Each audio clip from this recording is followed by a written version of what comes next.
inside line, and Lawrence goes tight, so yeah, that's not going to work. Yeah, there it is. Put him a fight. No, but you can hear Josh Grant coming out of this corner over here. And you just get a glimpse of him heading down the hill over there. Uh-oh. Chad's going fast enough to win this moto. Take us through the setup here at least. It wasn't much of a fight from Lawrence.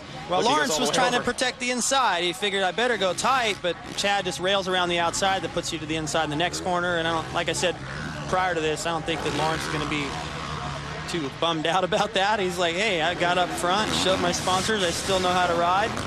Maybe he can get that ride extended, who knows? But Chad has got a hook into Josh Grant now, who is going to be fighting a bit to try to pick up his pace. I talked about that. It was tough. I could never lift my pace when guys caught me. I was all out, and that was the way it was. For Josh, he's been probably thinking, I got this moto, because Reed was way back, but Chad decided, nope, I want it. I want a sweep. And he might get the better of him. It's a whole nother deal to pass him, but he's definitely catching it. Look at this. Oh, absolutely. And you see, there's plenty of time left in this moto. Aaron, what do you got?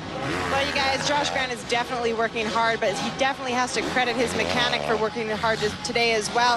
Not only did he have to replace a brand new motor after an abbreviated first practice, having problems there, Alex Ewing, he actually took the bike back, a complete overhaul on the bike in between first moto and second moto. There wasn't an actual problem, but he wanted to tighten everything up so he'd be able to ride to his optimal ability. He just wasn't feeling it, and Alex Ewing definitely pulled through as a mechanic. Well, now can Alex Ewing's rider Josh Grant pull through? Chad Reed closing the gap. Huge.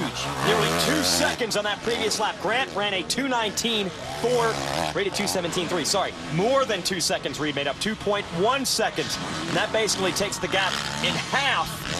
Look at Reed making moves through the traffic, and this is the way he's done it all year long. Struggling early in the races, but the strongest man down the stretch. He's coming into corners with probably a couple miles an hour faster, just momentum, and then just easing on the power real early just to get that momentum started. He squares that up, misses all these bumps up that straightaway, one of the roughest straightaways on the track, scrubbing down this hill, picking up a little bit of time everywhere. Josh can feel it for sure, but Josh is tough to pass. He will fight for this, no doubt. Oh, we've seen it several times this year. Go all the way back to Hangtown, round 2 of the tour, when Michael Lessie and Chad Reed were putting pressure on him. Grant came off the bike, and while he was side saddle, he still moved over to block Alessi from making the pass. So Grant will do whatever it takes to win this, but he's going to have to do whatever it takes because Reed is flying right now. We're live on speed. A dramatic conclusion coming your way. Don't go anywhere. Oh, Chad Reed takes the lead from Josh Grant. An amazing rally by the number 22. Unbelievable how much ground he has made up in the last couple of laps. I didn't think he had a prayer when he got in the third. He was almost 12 seconds in back of Josh Grant and powered on by the fans here at Washougal, who are going crazy. Chad Reed takes the lead. Now, Chad just came down out of the woods with a lot more momentum around the right sweeper that led into this, jumped a little further down the hill. He's got the inside. What's Josh going to do? You got to give it away right there. He fought to try to lift his pace a little bit, but when a guy has that much better of a line coming into a corner, you can't put up much fight there. And it doesn't look like, it looks like Josh decided, well, he caught me 2 seconds a lap, and I'm tired, and I don't know. I don't know. Well, of course, his mechanic, his supporters, his sponsors want him to fight. He wants to fight, but when you're tired, think about it. When you're just about ready to get off that treadmill because you've had enough, imagine somebody going, okay, harder. Yeah. Where are you going to get that? You know, and that's what Chad forced Josh to do, and beautiful there. He hopping into that bump right there and missing everything. Getting out of this berm early now to get up the hill and set up the next corner better where he doesn't have to let off much. Really getting this track wired. It took him a while in the first moto to get comfortable. And, it seemed like it took him a little while on this one as well, but he got going sooner, and when he got going, it was a lot faster. I'll be honest, this might be the best I've seen Chad ride all year. He was very good last week at Millville when he won the overall, but he looks even better now. Remember, Grant outdueled him in one of our races at Millville last week. This time, Reed comes from over 12 seconds behind to catch him, pass him, and what an impressive show for Reed, who has been battling a mysterious stomach illness. for several months now. He's not 100%, but he's certainly got it much more under control, and that's what allows you to put in this type of an effort. Yeah, he's not in tip-top physical condition. He's been fighting things all year long. It's not like he's, you know, peaking right now. He's just not feeling bad anymore. So what we're seeing from Chad right now in this effort and his ability to close the gap, come from behind and win this race, pure riding ability, pure speed, pure dissecting the track, finding the traction, being in the right gear, the right line. And man, when somebody's riding this well, it's really fun to watch. The fans appreciate it. They appreciate seeing somebody rally like that, because 10 minutes ago, I'll bet there was people maybe kind of heading for the car going, yeah, Josh has got it. And I was one of them. I thought Josh is probably going to win this one. I talked between motos, you and I, going, I think Josh is going to rebound. And it looked like he was going to win it. So I think the fans really stoked to see Chad riding the outdoors in the first place, and then putting in an effort like this. And Chad didn't need to win this moto to win the overall, but he's a competitor. What's Chad Reed like? What's his motivation? Well, let's get a little more in depth with our leader. This year I've chosen to come race the Nationals.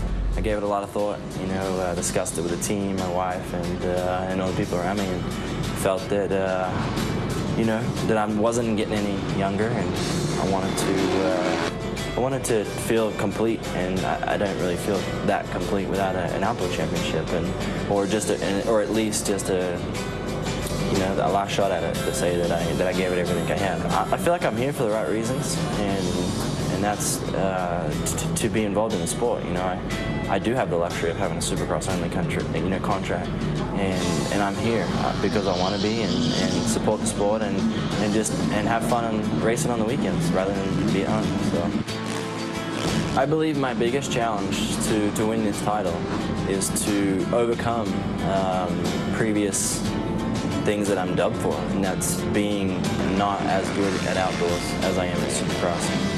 I believe to win this championship I need to be there every weekend, and I believe that I have the best shot out of anybody in the class to do that. I believe that I can win races and I can win this title, and that's why I'm here.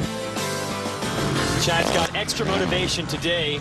The head of Suzuki, everything basically, has flown over here from Japan. I don't believe he's ever come to an AMA motocross race before. He's the guy who runs everything Suzuki does, from cars to ATVs to street bikes to these type of bikes. Come over to the race. They have a 250 class out here. Suzuki won that one with Ryan Dungey, and now they're working on winning this 450 race with Chad Reed.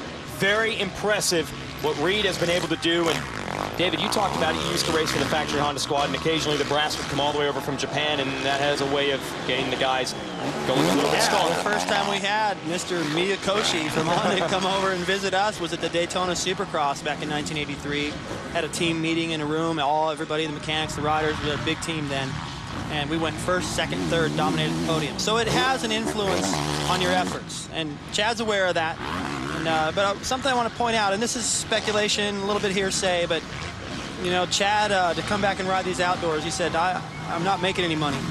But if he wins, I think he's going to get rewarded, and he has just solidified his position on winning this title. Yes, that's right. For Reed, it's basically winner take all. If he wins the title, he's going to make a lot of money, and he takes a huge step toward it. Chad Reed wins in Washougal both motos. That's how you do it. He runs down Josh Grant.